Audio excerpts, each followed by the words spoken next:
Hi అండి. ఈ సీజన్లో వచ్చే బఠానీలతో చేసే కూర రోటీలోకైనా రైస్లోకైనా చాలా బాగుంటుంది. మళ్ళీ సీజన్ ఎప్పుడు వస్తుందో అని ఎదురు చూస్తూ ఉంటారు.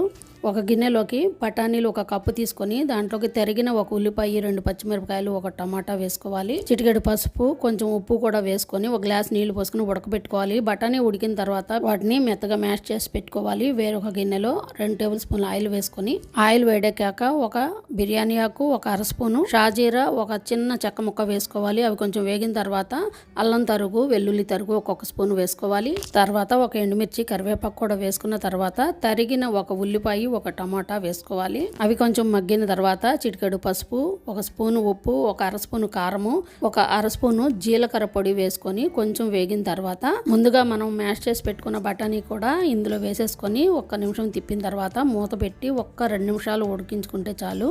ఎంతో టేస్టీగా, ఎంతో లైట్గా ఉండే కర్రీ రెడీ అండి.